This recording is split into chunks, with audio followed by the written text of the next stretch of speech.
Kaixo, ni Zurin Hidalgo naiz eta jarraian nahi dudalako kanpainatik luzatu dizkidaten 3 galderei erantzutera noa.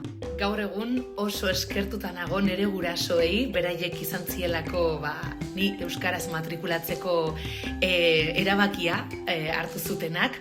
Nere gurasoek ez dakite euskaraz, etxeko errealitatea erdalduna zan, gazteleraz mintzatzen ginean, baina beraiek argi eta garbi ikusi zuten eta nahi zuten bai nere anaia eta baita nik ere euskaraz ikastea, eta honek zalantzabarik nere bizi osoa markatu du. Euskaraz ikasteak gaur egun euskaraz bizitzea ahalegindu dit.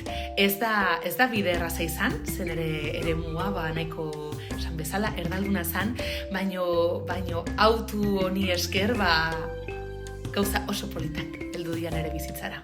Nik uste eremu edo zonalde ez oso euskaldun batean hasi eta ezi garenon kasuan, euskaraz hitz egiterakoan konplexuak, lotxak ditugula. Zergatik? Ze bai, gehiago kostatzen zaigu, baina honek ez du esan nahi euskara erabiltzeko eskubidea ez degunik. Orduan ikuste gure kasuan, erronka nagusia dela, beldur, konplexu, lotxa horiei aurre egitea eta esatea.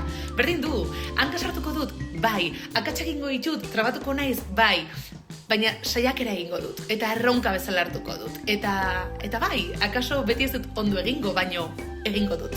Eta hori da benetan balio duena. Erabiltzea, hain zuzen ere, erabiltzea.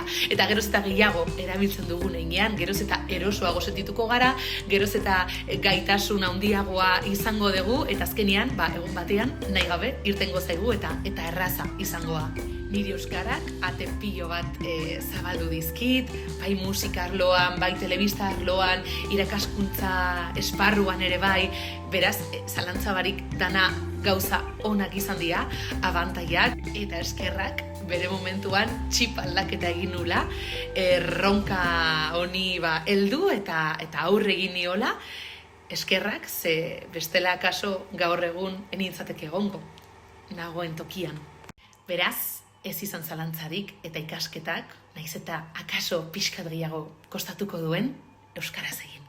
Erronka politxa da, merezidu. Uxo handi bat.